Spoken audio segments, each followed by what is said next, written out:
We all knew Suicide Squad Kill the Justice League's release was going to be surrounded in controversy because even the first teasers and trailers were highly criticized by gamers, but now that the game has finally released, the Metascore and Steam player counts are extremely low.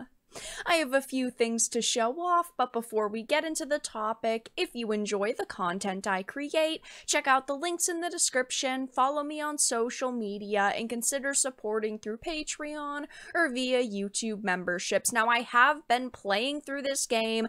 I've been trying my very best to give it my own opinions and to experience it myself, and it has been a nightmare so far. Okay, one of the most disappointing, lackluster, and confusing games I've played in years. There is no possible way they could convince me that this is actually part of the Arkhamverse aside from some of the voice actors being the same, because the story is so wildly obnoxious. But it's not just me that actually dislikes it, who has given it a chance and has been disappointed. This is a Forbes article. It says, while there is at least a little bit of divide between critics and early players of Rocksteady's Kill the Justice League, some key metrics are coming out unfavorably for the live service looter shooter. It really seems that the critics and players are pretty aligned. I don't know where he's getting this from, because the Metascores for this game are not good. Neither of them are good. Critics gave it a 62 and users a 4.3, and that number has slowly but surely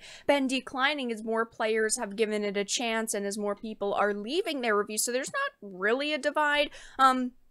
But this is a major problem right here. Live service looter shooter. Okay, people love a good looter shooter, but there have been no successful live service games, and whenever people hear live service, they instantly become turned off by a title. And this is the way of the future. This is what gaming companies actually want. There's reports coming out that 95% of the major studios in the industry are working to release live service games, which is absurd, and they have no clue what consumers want. But it says with review codes not given out until literal launch day, scores are now trickling in, where after 24 reviews, Suicide Squad has a Metascore of 62.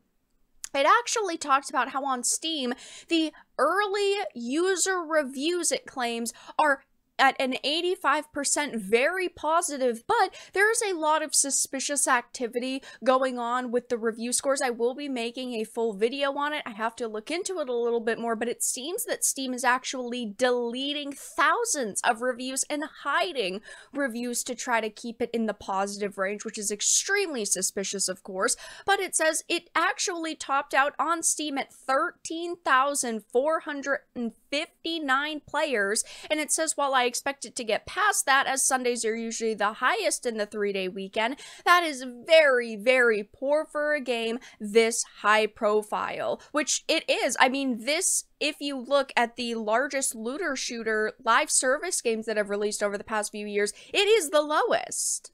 And funny enough, of course, Paul Tassi is almost trying to damage control for this game. He said, oh, on Sunday, I expect the player numbers to be much higher. As of 6 minutes ago, it is sitting at 11,873 players. So it does not seem that it is going to break its all-time peak of a measly 13,459 players. I mean, there are not people showing up to play this game. And I do want to point out that we have heard that the PC version runs worse than consoles, and even though I'm playing it on a console, I've had tons of bugs and glitches, so I cannot even imagine how the PC version is running. So that could be a factor that people just decided not to purchase it on PC, but they did still promote it on PC, they still released it on PC, and they still wanted people to obviously buy this version, and nobody really showed up to.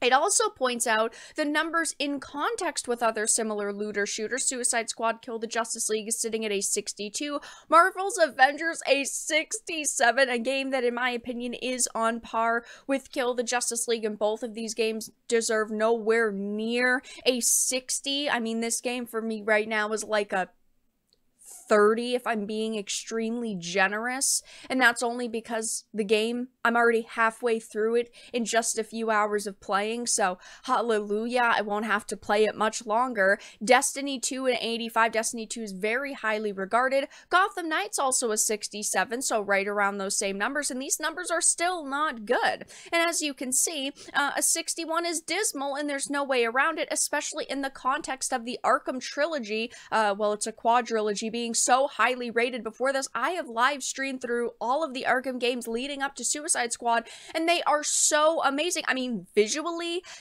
a decade-old game looks significantly better than this pile of trash. Like, Arkham Knight looks gorgeous, Arkham City looks gorgeous, Arkham Origins and Arkham Asylum all look, honestly, in my opinion, way better. They play better, they have more variance in the tech that that Batman in that game is using versus the tech that the characters in this game are using. I mean, those games are superior in every way, shape, or form. And of course, if you look at the player numbers, Suicide Squad's all-time peak on Steam is 13,459.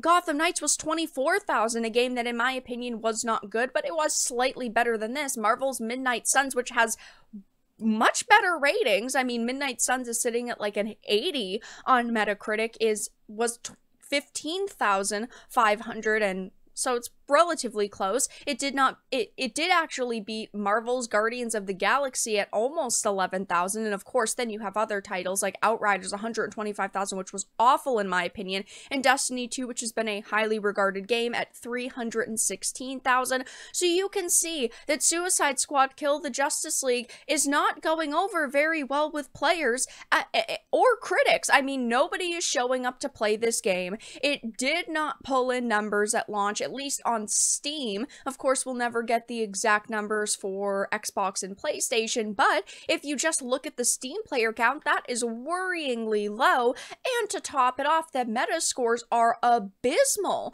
for this game. I mean, people just are not enjoying this experience, and I completely understand. I'm trying to give it a chance, and I will be continuing my playthrough when this video goes up tonight, 7 p.m. Eastern. Links will be in the description and the pinned comment.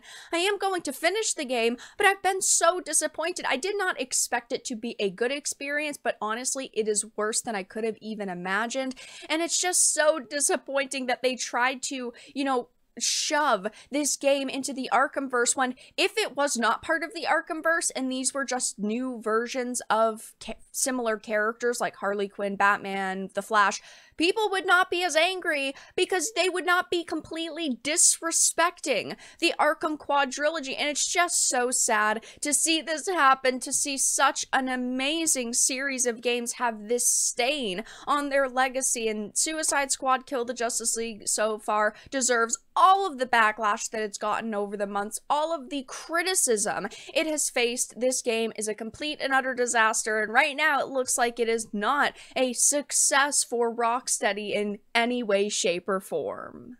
But that's all that I really had to discuss in this video. Let everyone know your thoughts in the comment section down below. If you enjoyed this and of course found it important and informative, make sure to give it a like, share it, and subscribe to the channel. And of course, if you didn't, make sure to give it a dislike. I appreciate your support either way, but I will talk to you all again in the next video really soon.